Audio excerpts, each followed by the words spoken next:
Good morning everyone. देखिए, last class हम बात कर रहे थे यूनिट एंड मीज़रमेंट्स की। और यूनिट एंड मीज़रमेंट्स में मैंने आपको बताया था कि अगर आपको किसी भी फिजिकल क्वांटिटी का मीज़रमेंट करना है तो उसके लिए पहले आपको उस फिजिकल क्वांटिटी का एक स्टैंडर्ड डिसाइड करना पड़ता है। ठीक है। अगर आप किसी भी फिजिकल क्वांटिटी का एक स्टैंडर्ड डिसाइड नहीं करते हैं तो आप उस फिजिकल क्वांटिटी का मीज़रमेंट नहीं कर सकते हैं। तो ये बात आपको ध्यान में रहनी है और ध्यान में रखनी है कि जब भी फिजिकल क्वांटिटी का मीज़रमेंट करते हैं तो उसके लिए आपको पहले उसका एक स्टैंडर्ड डिसाइड करना पड़ता है। और वो जो स्टैंडर्ड आप डिसाइड करते हैं फिजिकल क्वांटिटी के मीज़रमेंट के लिए, वही स्टैंडर्ड उस फिजिकल क्वांटिटी की यूनिट बोली जाती है। यानी आप कह सकते हैं कि unit of a physical quantity is the standard measurement of that physical quantity, है ना।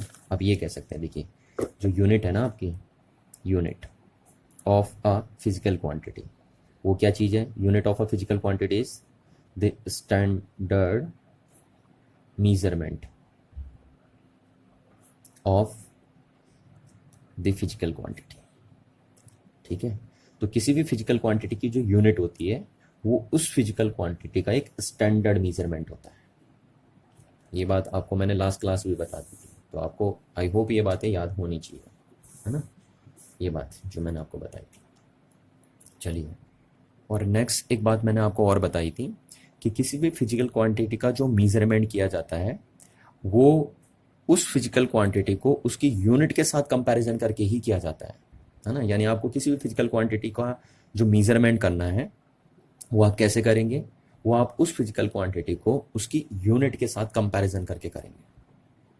ठीक है ना। चलिए, अच्छा, अब अगर हम ये बात करें कि किसी भी फिजिकल क्वांटिटी का मीज़रमेंट करने के लिए हमें एक यूनिट चाहिए, तो उस यूनिट के अंदर कुछ प्रॉपर्टी भी होनी चाहिए, है ना, कुछ क्वालिटी भी होनी चाहिए, क्योंकि वो यूनिट क्या बोला जाता है? वो यूनिट एक स्टैंडर्ड मीज़रमेंट बोला जाता है। तो आपको ध्यान रखना है कि किसी भी फिजिकल क्वांटिटी की जो यूनिट होती है, यानी जो उसका एक स्टैंडर्ड मीज़रमेंट होता है, उसके अंदर कुछ क्वालिटीज़ होनी चाहिए।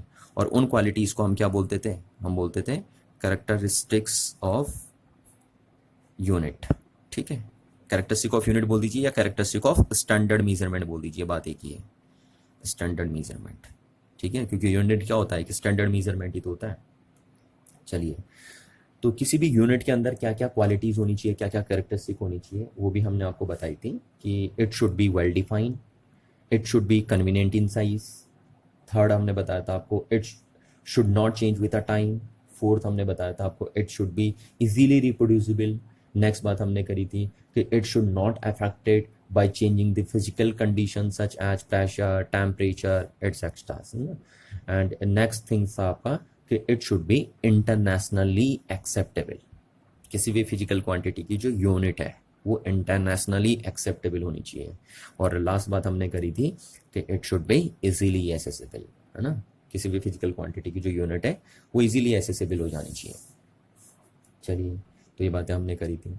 अच्छा, उसके बाद हमने देखा था कि जो फिजिकल क्वांटिटीज़ थी उसको हमने दो कैटेगरी में डिफाइन करा था, फंडामेंटल और दूसरा derived physical quantity. Fundamental physical quantity और ड्राइव्ड फिजिकल क्वांटिटी। ठीक है। अच्छा, अब फंडामेंटल फिजिकल क्वांटिटी की जो यूनिट्स होती हैं उनको हम बोलते हैं फंडामेंटल यूनिट्स। फंडामेंटल यूनिट्स, ये बात भी मैंने आपसे लास्ट क्लास कर दी थी। ठीक है, कि फंडामेंटल फिजिकल क्वांटिटी की यूनिट्स को क्या बोला जाता है? Fundamental units. और ड्राइव्ड फिजिकल क्वांटिटी की यूनिट्स को क्या बोला जाता है? Derived units. Derived units. ठीक है। तो आज की क्लास में हम क्या करेंगे? आज की क्लास में ये जो फंडामेंटल यूनिट्स हैं इनकी डेफिनेशन देखेंगे हम, है ना, कि जो फंडामेंटल यूनिट्स होती हैं उनकी डेफिनेशन कैसे डिफाइन, उनको कैसे डिफाइन करते हैं। और फिर नेक्स्ट क्लासेस में हम देखेंगे कि जो ड्राइव्ड यूनिट्स होती हैं उनकी डेफिनेशन हम कैसे बनाते हैं। ठीक है, यानी फंडामेंटल यूनिट्स को कैसे डिफाइन किया जाता है और ड्राइव्ड यूनिट को कैसे डिफाइन किया जाता है, वो हम देखेंगे। तो आज की क्लास में तो हम सिर्फ देख रहे हैं कि जो फंडामेंटल यूनिट्स होती हैं उनको कैसे डिफाइन किया जाता है। ठीक है। तो देखिए, हमारे पास 7 फंडामेंटल फिजिकल क्वांटिटीज होती हैं, लेंथ, मास, टाइम, है ना, इलेक्ट्रिक करंट, टेम्परेचर और अमाउंट ऑफ सबस्टेंस और लुमिनस इंटेंसिटी। Luminous intensity. ठीक है, 1 2 3 4 5 6 7, ये 7 फंडामेंटल फिजिकल क्वांटिटी होती हैं आपकी। अच्छा, अब जो इनकी यूनिट बनेंगी उनको आप क्या बोलते हैं, फंडामेंटल यूनिट्स। जैसे लेंथ की यूनिट क्या होती है, मीटर। मास की यूनिट क्या होती है, किलोग्राम। टाइम की यूनिट क्या होती है, सेकंड। इलेक्ट्रिक करंट की यूनिट क्या होती है, आपको पता है, एम्पियर। ठीक है, टेम्परेचर की यूनिट क्या होती है, केल्विन। और अमाउंट ऑफ सब्सटेंस की यूनिट क्या होती है, मोल। और लुमिनियस इंटेंसिटी की यूनिट क्या होती है, कैंडेला। अब देखिए, आज हम इनको डिफाइन करेंगे, है ना, कि 1 मीटर कितना होता है। 1 मीटर किसको आप बोलेंगे, 1 किलोग्राम क्या चीज़ होती है, ठीक है, 1 सेकेंड क्या चीज़ होती है। और ये नहीं है आपके पास, ये आपके सिलेबस में नहीं है, इसलिए हम डिस्कस नहीं करेंगे इनको। ठीक है, कि 1 एम्पियर किसको बोलते हैं, ये आप 12th क्लास में जाके पढ़ेंगे। 1 केल्विन क्या चीज़ है, ये आप थर्मोडायनेमिक्स में पढ़ेंगे। 1 मोल क्या चीज़ है, ये आप केमिस्ट्री में पढ़ेंगे। और 1 कैंडेला क्या है, ये आप 12th क्लास की फिजिक्स में पढ़ेंगे। तो इन चीज़ों की डेफिनेशन अभी आपके पास नहीं है। अभी हम सिर्फ 3 फंडामेंटल यूनिट्स जो हैं उनकी डेफिनेशन बनाएंगे बस। हम 1 मीटर की डेफिनेशन बनाएंगे, 1 किलोग्राम की डेफिनेशन बनाएंगे, और 1 सेकेंड की डेफिनेशन बनाएंगे। ठीक है, तो ये बात ध्यान रखनी है आपको। ये 3 ही आपके सिलेबस में है। अगर आपसे पेपर में पूछा जाएगा तो सिर्फ इन तीनों की डेफिनेशन पूछी जाएगी, इनकी डेफिनेशन आपके पास नहीं आने वाली, क्योंकि आधों को आप थर्मोडायनेमिक्स में डील करोगे और आधी डेफिनेशन आप 12th क्लास में जाकर डील करेंगे। ठीक है, तो यही 3 हमारे सिलेबस में है। अच्छा, अब अगर मैं ऐसे बोलूँ, देखिए कि 1 मीटर क्या चीज़ होती है, ठीक है, डिफाइन द 1 मीटर। तो ऐसे नहीं बोल देंगे आप कि 1 मीटर इज टू 100 सेंटीमीटर, है ना। ये डेफिनेशन नहीं होती है, ये ऐसे नहीं बोलेंगे आप। जैसे मैं पूछूं 1 किलोग्राम क्या चीज़ है, तो आप ये नहीं बोल देंगे कि 1 किलोग्राम इज टू 1000 ग्राम। ठीक है ना, ये चीज़ नहीं है। ये एक स्टैंडर्ड यूनिट्स है ना, तो स्टैंडर्ड यूनिट्स हैं, और वो भी किसकी हैं, ये standard units fundamental physical quantity की हैं, ये फंडामेंटल यूनिट्स हैं। तो इनको डिफाइन करने का एक इंटरनेशनल वे होगा। ठीक है, ये इंटरनेशनली डिफाइन की जाएंगी, ये खुद से डिफाइन होंगी, किसी दूसरे की हेल्प के बेस पे डिफाइन नहीं होंगे। ऐसे नहीं बोलेंगे आप कि 1 मीटर इज टू 100 सेंटीमीटर। ठीक है, तो इन फंडामेंटल यूनिट्स को कैसे डिफाइन किया जाता है, उसी को आज हम हेडिंग लिखेंगे, definition of basic fundamental units. ठीक है, बेसिक फंडामेंटल यूनिट यही 3 होती हैं बस। ये फंडामेंटल यूनिट्स होती हैं, 7 फंडामेंटल यूनिट्स होती हैं, उनमें बेसिक फंडामेंटल यूनिट सिर्फ 3 ही होती हैं। तो इनकी डेफिनेशन आज हम देखेंगे, इसीलिए हमने हेडिंग लिखी है definition of basic fundamental units. और ये बात आपको ध्यान रखनी है कि किसी भी यूनिट को डिफाइन करते समय आपको ये बातें दिमाग में बैठे रखनी है कि ये वेल डिफाइन होना चाहिए, कन्वीनियंट साइज की होनी चाहिए यूनिट, टाइम के साथ इसकी वैल्यू चेंज नहीं होनी चाहिए, इजीली रिप्रोड्यूसिबल हो जानी चाहिए यूनिट, और ये इंटरनेशनली एक्सेप्टेबल होनी चाहिए यूनिट, और इजीली एसेसिबल होनी चाहिए यूनिट, और ये प्रेशर, टेम्परेचर या फिजिकल कंडीशन चेंज होने के साथ चेंज नहीं होनी चाहिए, है ना। तो जब भी आप किसी यूनिट्स को डिफाइन करने जाओगे, आपको ये बात ध्यान रखनी है कि उसके अंदर इतनी क्वालिटी होनी चाहिए। अगर ये क्वालिटीज उसके अंदर नहीं है तो फिर आप उसको डिफाइन नहीं कर पाएंगे। चलिए, अब देखते हैं सबसे पहले 1 मीटर, है ना। 1 मीटर क्या चीज़ है, तो आपको पता है मीटर लेंथ की यूनिट है ना। तो 1 मीटर क्या चीज़ होती है उसको आज हम बताएंगे, देखिए आपको। अच्छा, तो अब 1 मीटर की डेफिनेशन बनाने के लिए हम लाइट का यूज़ करते हैं। ठीक है, और क्यों लाइट का यूज़ करते हैं, तो मैंने अभी आपको बताया था कि जब भी आप किसी यूनिट को डिफाइन करिए तो उस पर फिजिकल कंडीशंस का इफेक्ट नहीं पड़ना चाहिए। ठीक है, ऐसा नहीं है कि फिजिकल कंडीशन चेंज होने के साथ वो चीज़ चेंज हो जाए। तो लाइट पे क्या होता है कि जो फिजिकल कंडीशंस होती हैं उनका इफेक्ट इजीली नहीं पड़ता, इसलिए हम 1 मीटर को की डेफिनेशन के लिए किस चीज़ का यूज़ कर रहे हैं, लाइट का यूज़ कर रहे हैं। ठीक है, चलिए, तो अब आपने एक चीज़ सुनी होगी, देखिए कि speed of light in vacuum. ठीक है, जो लाइट की स्पीड होती है वैक्यूम में वो कितनी होती है, तो उसको हम स्मॉल सी से लिखते हैं, और लाइट की स्पीड वैक्यूम में इतनी होती है। देखिए, अगर मैं एग्जैक्ट लिखूं तो 299,792,458 मीटर पर सेकेंड, ये स्पीड होती है लाइट की वैक्यूम में। ठीक है, इसको आप ऐसे लिख सकते हैं, देखिए 1 पॉइंट के फॉर्म में 2.99792458, इसको स्टैंडर्ड फॉर्म बोला जा रहा है इसका ना, 10⁻⁸ मीटर पर सेकेंड, ये होती है लाइट की स्पीड वैक्यूम में। या आपको इसको शॉर्टकट आप बोल सकते हैं 3 × 10⁸ मीटर पर सेकेंड। ठीक है, यानी लाइट जो है वो 1 मीटर में सॉरी 1 सेकेंड में 3 लाख किलोमीटर डिस्टेंस ट्रैवल कर लेती है। देखिए कितनी ज़्यादा स्पीड है लाइट की, है ना, कि लाइट सिर्फ 1 सेकेंड में 3 लाख किलोमीटर डिस्टेंस क्या कर लेती है, ट्रैवल कर लेती है। चलिए, तो ये लाइट की स्पीड है। तो इसका मतलब है कि लाइट 299792458 मीटर डिस्टेंस ट्रैवल कर रही है 1 सेकेंड में। यही तो मतलब है, इतनी मीटर डिस्टेंस ट्रैवल कर रही है लाइट 1 सेकेंड में, क्योंकि हम बोल रहे हैं लाइट की स्पीड इतनी है वैक्यूम में। तो इसका मतलब लाइट वैक्यूम में इतना मीटर डिस्टेंस ट्रैवल करने में 1 सेकेंड ले रही है। तो आप क्या बता सकते हैं मेरे को कि 1 मीटर डिस्टेंस ट्रैवल करने में फिर लाइट को कितना टाइम लगेगा? तो यस, हम बता सकते हैं। आपको पता है कि 1 मीटर में फिर कितना टाइम लगेगा, इसको आप ऐसे लिख सकते हैं ना। तो 1 मीटर में कितना टाइम लगेगा, 1/299792458 सेकेंड्स। ठीक है ना। तो लाइट को 1 मीटर डिस्टेंस ट्रेवल करने में इतने सेकेंड्स लगेंगे। क्यों हमने बोला? क्योंकि आपको पता है इतना मीटर डिस्टेंस ट्रेवल करने में अगर लाइट को 1 सेकेंड लग रहा है, तो इसका मतलब है कि लाइट को 1 मीटर डिस्टेंस ट्रेवल करने में इतना टाइम लगेगा। ठीक है। तो बस यहीं से हम 1 मीटर की डेफिनेशन बनाते हैं। हम कहते हैं कि इतने टाइम पीरियड में लाइट जितनी डिस्टेंस ट्रैवल करेगी वैक्यूम में, उसी को हम 1 मीटर बोल देंगे। ठीक है ना। समझ में आई बात क्या कह रहा हूँ मैं?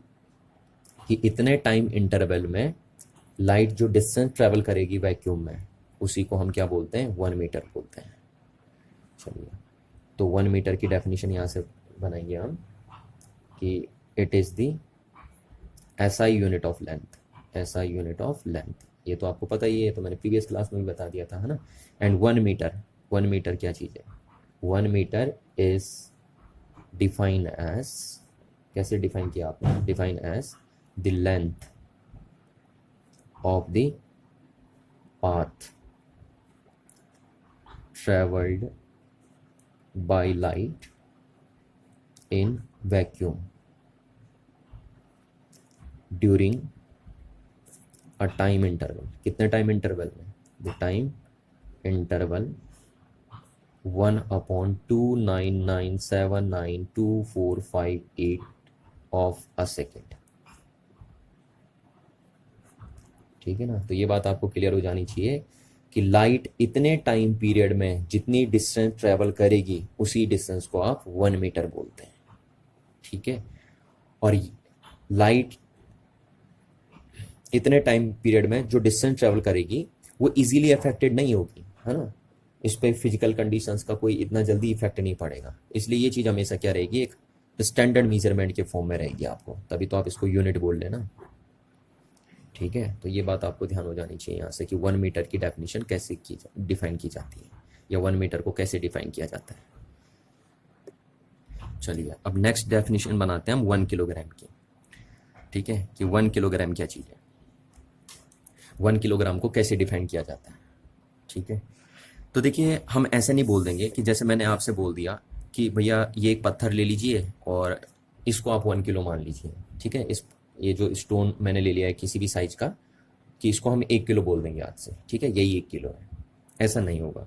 क्यों नहीं होगा? देखिए, क्योंकि जो पत्थर है ना, ये फिजिकल कंडीशन चेंज होने के साथ अपना मास क्या कर देगा, चेंज कर देगा। सपोज आज इसका मास कुछ और है, 100 सालों बाद इसका मास कुछ क्या हो जाएगा, और हो जाएगा, है ना। तो 100 साल बाद जो हमने ये स्टैंडर्ड बनाया था, इसने चेंज हो जाना है। तो ऐसा नहीं होना चाहिए। मैंने आपसे कहा था कि यूनिट कभी भी क्या नहीं होनी चाहिए, चेंज नहीं होनी चाहिए। आपको इस तरीके से बनानी है। तो आप एक पत्थर के टुकड़े को लेके ये नहीं बोल सकते कि जी ये 1 kg है। ठीक है। यानी आपको एक ऐसी चीज लेनी पड़ेगी जिसका मास कभी भी क्या ना हो, चेंज ना होता हो, जिसका मास हजारों सालों तक रिड्यूस ना होता हो। ठीक है। आपको ऐसी चीज उठानी पड़ेगी दुनिया में। तो क्या ऐसी चीज है हमारे पास कि जिसका मास हजारों सालों तक, लाखों सालों तक क्या ना हो, चेंज ना होता हो? ठीक। तो यस, वो चीज है हमारे पास, है ना। वो चीज हमारे पास एक सिलेंडर के फॉर्म में है, सिलेंडर के फॉर्म में। और वो सिलेंडर है आपका प्लेटिनम इरिडियम का, प्लेटिनम इरिडियम का, इरिडियम। ठीक है। ये प्लेटिनम इरिडियम एक मटेरियल होता है, और इससे प्लेटिनम इरिडियम से जो भी मटेरियल बना होता है, इसका मास बहुत हजारों सालों तक चेंज नहीं होता है। हजारों सालों तक ये 0.1 मिलीग्राम भी डीके नहीं हो पाता है। ठीक है। तो ये जो प्लेटिनम इरेडियम सिलेंडर है हमारे पास एक, इसका मास क्या नहीं होता, हजारों सालों तक चेंज नहीं होता है, लाखों सालों तक इसका मास चेंज नहीं होता है। ठीक है, तो इसलिए हम इसको क्या बोल सकते हैं, इसको हम 1 किलो के इक्विवेलेंट ट्रीट कर सकते हैं। तो ये फ्रांस में रखा है एक सिलेंडर है, ये देखिए, ये फ्रांस में एक सिलेंडर रखा है, इस टाइप से दिखता है आपको ये सिलेंडर, और ये सिलेंडर किसका बना हुआ है, प्लेटिनम इरिडियम का बना हुआ है। ठीक है, और क्योंकि जो प्लेटिनम इरिडियम का ये जो सिलेंडर बना है, इसका मास कह रहा हूँ हजारों सालों तक चेंज नहीं होता, लाखों सालों तक इसका मास चेंज नहीं होता, इसलिए हम इसको 1 kg के इक्विवेलेंट रख सकते हैं। हम बोल सकते हैं कि इस सिलेंडर का जो मास है वही 1 kg है। ठीक है, आज से जो भी मास, जिस चीज़ का भी मास इसके बराबर होगा उसको हम 1 kg बोल देंगे। ठीक, और दुनिया में ऐसा एक ही मटेरियल है बस, और नहीं है यहाँ ऐसे मटेरियल, तो इसलिए हम इसको प्रोटोटाइप बोलते हैं, प्रोटोटाइप। ठीक है, क्योंकि इसके जैसा और नहीं है ना। और मटेरियल क्या होते हैं, और मटेरियल टाइम के साथ साथ क्या करते हैं, अपने मास को डिक्रीज करने लग जाते हैं। इसका मास कह रहा हूँ हजारों सालों तक चेंज नहीं होता, इसलिए इसको हम बोलते हैं प्रोटोटाइप प्लेटिनम इरेडियम सिलेंडर। और इस प्रोटोटाइप प्लेटिनम इरेडियम के सिलेंडर का जो मास है वही 1 kg मास बोला जाएगा। और ये कहाँ रखा आपकी, ये प्रिजर्व करके रखा है international bureau of weight and measurements in France में। ठीक है, तो ये बात आपको ध्यान रखनी है। और ये वर्ड यूज़ करना आपको, ये प्रोटोटाइप, प्रोटोटाइप मतलब इसके जैसा दूसरा नहीं है कोई, है ना। और प्लेटिनम इरिडियम वो मटेरियल होता है जो बहुत हजारों सालों में डीके होता है, तो इसलिए इस सिलेंडर के मास को ही हम 1 kg मास मान लेते हैं। चलिए, तो अब यहाँ से 1 kg की डेफिनेशन हम लिख लेते हैं कि it is the SI unit of mass. ठीक है, kg क्या है, SI यूनिट ऑफ मास है। चलिए, ये बात क्लियर हो गई। अब 1 किलोग्राम की डेफिनेशन क्या बोलेंगे हम, है ना। 1 किलोग्राम इज दी, क्या है, 1 किलोग्राम क्या चीज़ है, इज दी मास ऑफ, किसका mass, mass of the prototype, prototype cylinder of platinum iridium alloy. ठीक है, एलॉय है ना, प्लेटिनम और इरिडियम का मिलकर बना है, तो जब भी दो चीज़ों का, दो मेटल्स आपस में एक होमोजीनियस मिक्सचर बनाते हैं तो उसको आप क्या बोलते हैं, एलॉय बोलते हैं। ठीक है, प्लेटिनम इरिडियम का ये एलॉय है। और इसको कहाँ प्रिजर्व करके रखा है, preserved at the international bureau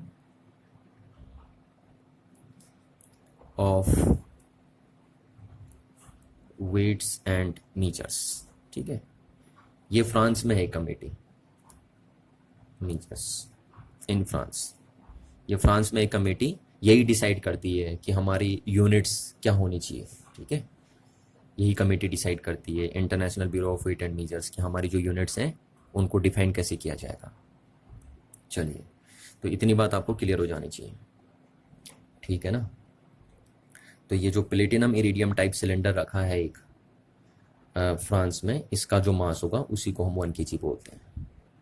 अच्छा, एक बात मैं आपको बता दूं, देखिए, जो मास की ये डेफिनेशन है ना, 1 kg की जो ये डेफिनेशन है, अभी ये चेंज हो चुकी है, ध्यान रखना इस चीज़ का। ठीक है, पिछले साल ये चेंज हो चुकी है, पर अभी वो बुक्स में पब्लिश नहीं हुई है, या हम कह सकते हैं वेल डिफाइंड नहीं हुई है, इसलिए हम उसको अभी आपको नहीं बता रहे हैं। पर अदरवाइज आपको ध्यान रखना है कि 2019 में 1 kg की डेफिनेशन चेंज हो चुकी है, अभी 1 kg की डेफिनेशन ये नहीं रही है।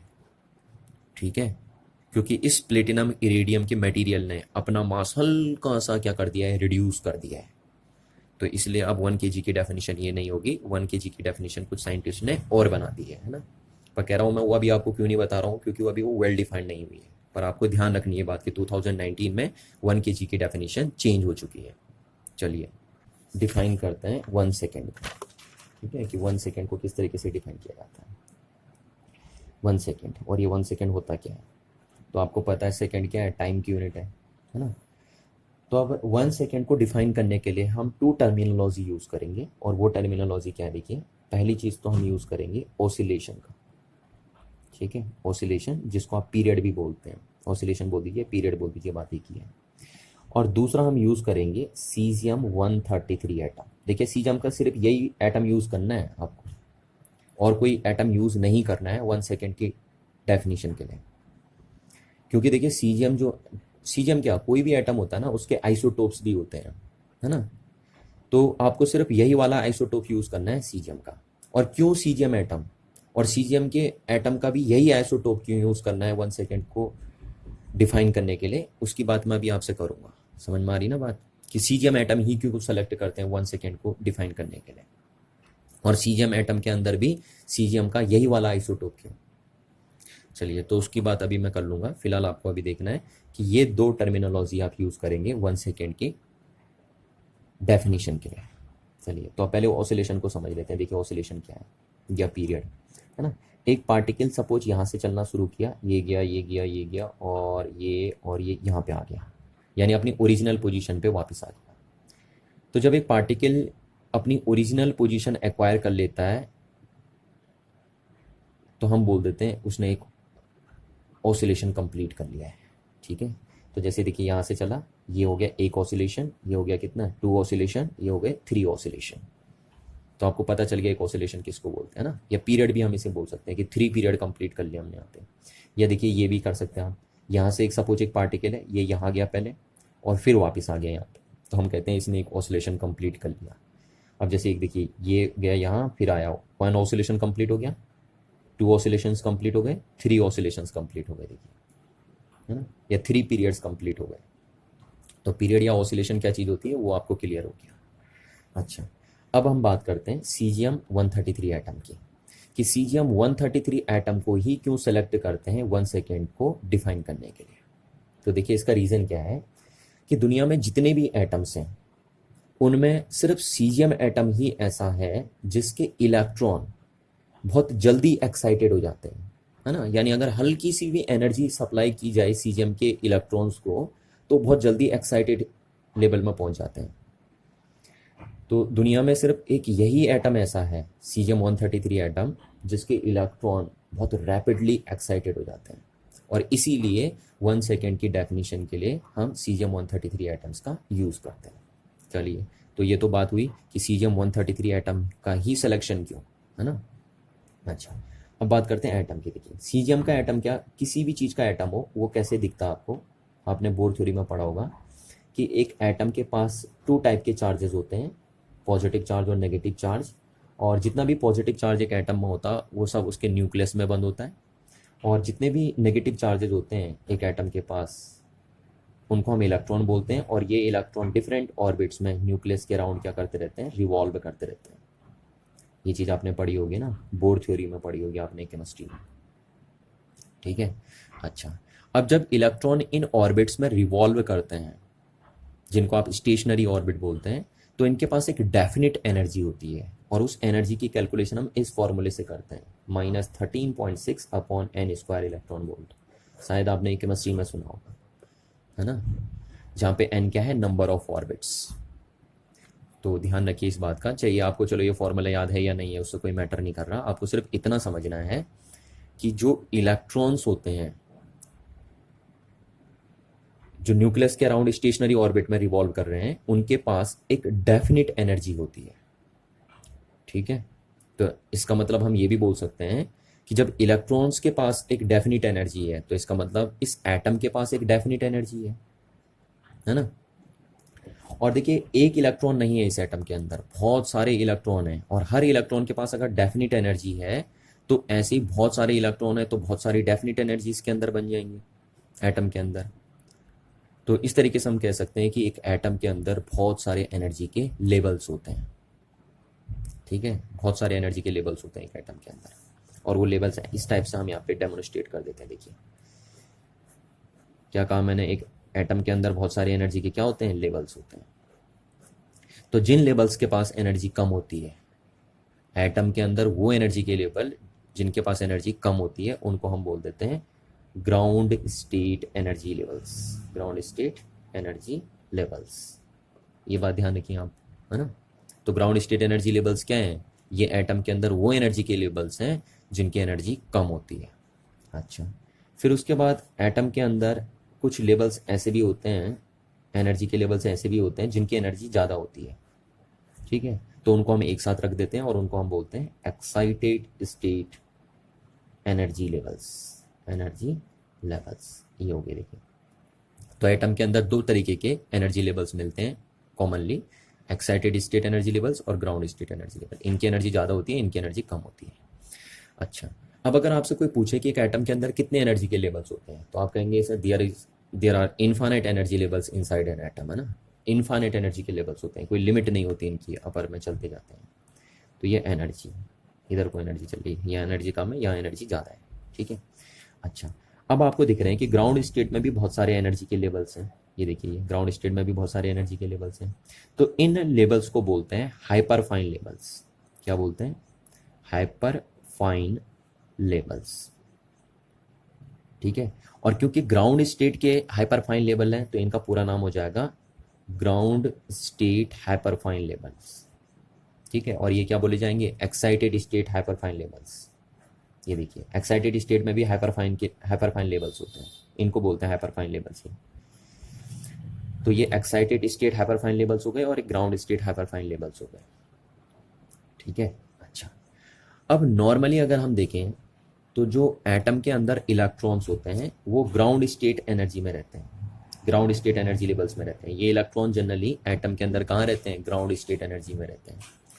और जब इनको बाहर से एनर्जी मिलती है तो ये एक्साइटेड स्टेट में पहुंचते हैं, ठीक है ना। और वो भी जब आप इतनी एनर्जी देंगे तब ये एक्साइटेड स्टेट में जाएंगे। अगर बाहर से आप इससे कम एनर्जी सप्लाई करेंगे तो ये इलेक्ट्रॉन एक्साइटेड स्टेट में कभी पहुंच ही नहीं पाएंगे। क्लियर है ना बात? तो यहाँ से आपको ये बात भी क्लियर हो जानी चाहिए कि इलेक्ट्रॉन एक एटम के अंदर नॉर्मली कहाँ रहते हैं? ग्राउंड स्टेट में रहते हैं।